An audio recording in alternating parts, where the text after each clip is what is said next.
Hi friends, this is Danisha and welcome to my channel Diane's Paradise, and I hope all are doing good. Today I have come up with the most requested video since I posted the process of making homemade yeast in my channel. So here is the recipe and the complete process of making pav buns with homemade yeast, and that too without using oven.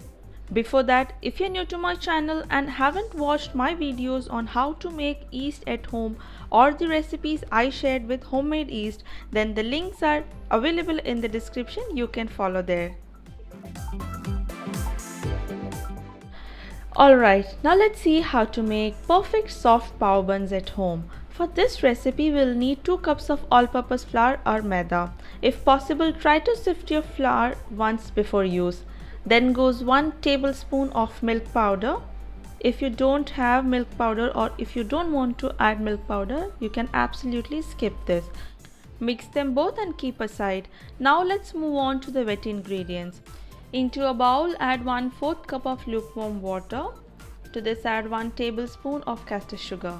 Mix until sugar dissolves. Now add half cup of homemade yeast to this. I fed this the previous night and now it's looking nice and bubbling. Mix them all together. The yeast has to be in the room temperature. Take it out from the fridge at least 1 hour before you start the recipe. Add the wet ingredients to the flour and mix. Now add 1/4 cup of lukewarm milk to this and mix. You can use all half cup only milk or only water, or like how I did half and half for this recipe. Once the flour has come together, transfer it onto the kitchen counter. Before that, apply some oil on the surface and start kneading. Kneading is very important step in this recipe, so there is no shortcuts or alternate to this. If you have a stand mixer to knead, then lucky, you can definitely use that. So the right technique to knead the dough is to push the dough with the back of your palm and then bring it back with your finger slowly. Use all your strength and energy to do this step. We are looking for a smooth and soft dough here. So if your dough sticks to your hands, then apply some oil on your palm, and if the dough feels hard, then add some more water little by little at a time and keep kneading until you get a soft and a smooth dough. Initially, you will see the dough will break when you try to stretch it, but eventually you will notice that the dough has become more elastic and will stretch when you try to pull it. In this whole process of making pav, the 2 main steps are: first, using a nicely active and bubbling yeast, and the second is kneading. If you follow both the steps perfectly, then you'll get a perfect result. Once the dough looks something like this, add 1 tablespoon of any flavorless oil or butter and 1 teaspoon of salt. Mix both and knead into the dough. If you're trying to make pav or any recipe with homemade yeast for the first time, then you can start with 1 cup of flour and use half of the measure of all the ingredients given in this video. You will get 6 equal size pav from it. This will help you understand how homemade yeast works on our recipes. Now to check if the dough is knead perfect or not, let's do a Windowpane test.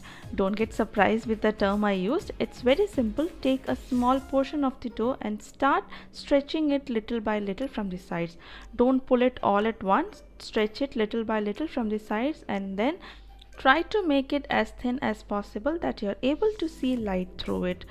That's when you know your dough is ready. We can do the same test for the bread dough as well.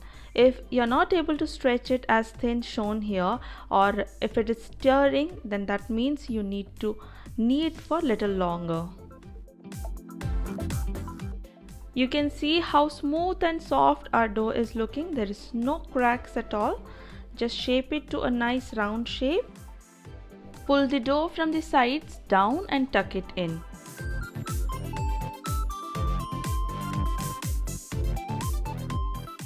Once you have a nice round dough, place it carefully inside the bowl.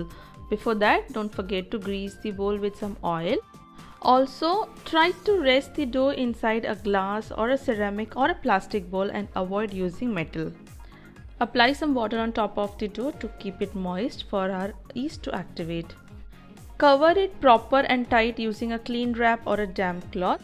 This time I put an extra layer of wrap and kept it near my oven where I was baking so that it gets some little warm around, as these days it's raining here. You can even keep it near the place where you're cooking, but make sure it should not get direct heat on it. As I always say, proofing time will vary for a lot of reasons, so it may take somewhere from 2 to 4 hours. Wait till it doubles in size. This time it took around 2.5 hours for me to proof the dough. We can see the dough has risen well and there are small bubbles at the bottom. Remove the wrap and now apply some oil on your fingertips and puncture the dough down slowly.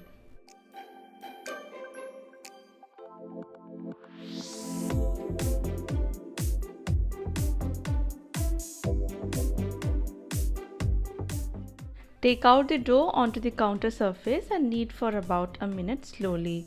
This time do not put a lot of pressure on the dough, be gentle with it and knead to make it smooth. If you're liking this video, then don't forget to give this video a thumbs up, and if you're new to my channel, then don't forget to subscribe to my channel and also to press the bell icon next to the subscribe button and enable all so that you get notified whenever I come up with new videos. Roll the dough into a log shape and then cut into 3 equal parts. If you have a measuring scale, then weigh the dough and then divide into 9 equal parts. With each portion, we'll try to cut 3 equal size balls. When working with one portion of the dough, try to keep the rest of the dough covered with a cloth or the same wrap so that it won't get dry.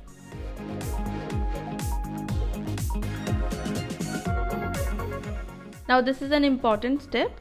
To make smooth and crack-free balls, just press it and bring the dough from the sides to the center and pinch the end and then roll it to make the perfect shape balls.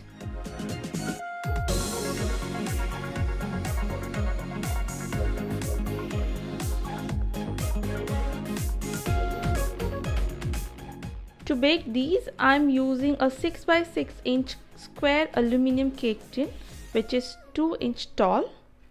Brush some oil all over the tin and then place these balls carefully in it. Apply very little oil on top of the balls as well and keep it covered until we work with the rest of the dough.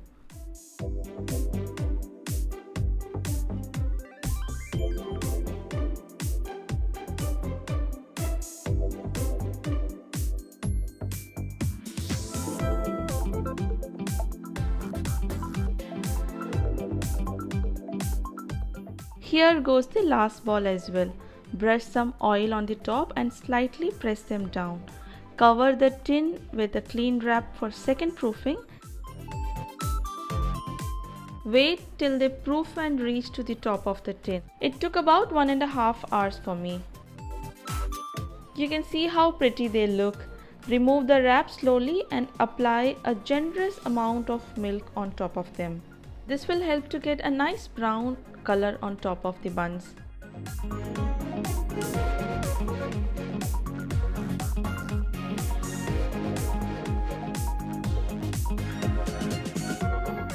I'm baking these on a gas top, and for that I have preheated a large aluminium vessel with 2 cups of salt in it for 15 minutes on medium-high flame. Place a stand inside so that the tin won't touch the bottom, and then place our tin on it carefully.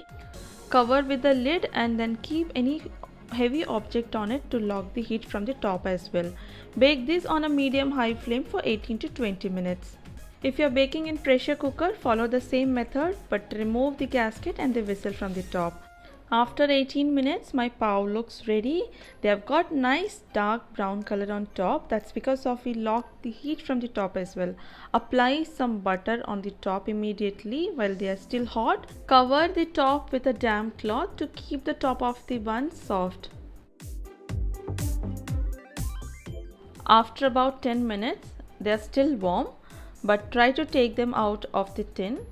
Run a knife through the sides and invert it on the board. They will come out very easily.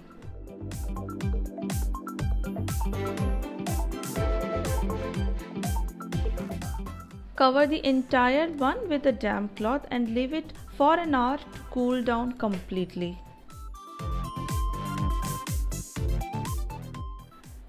This is how the bun is looking after an hour. You can see the top is still soft, and also you can see how beautifully they spring back. Can you believe we made these super soft and spongy pav buns with homemade yeast? Many of you have asked me this question, that can we use the yeast made with whole wheat flour to our recipes with all-purpose flour? My answer is yes. Even I feed my yeast with whole wheat flour, and the process to convert our homemade yeast to dry yeast will be shared soon in this channel, so stay tuned. If you have any questions on homemade yeast or the recipes with homemade yeast, feel free to write in the comments, or you can send me message in Instagram or to my FB page. You can even mail me with your questions. And if you're trying any recipes from my channel, then don't forget to share me the pictures. I'll be really happy to receive and see them. See you all soon with another exciting recipe video. Till then, take care and bye bye.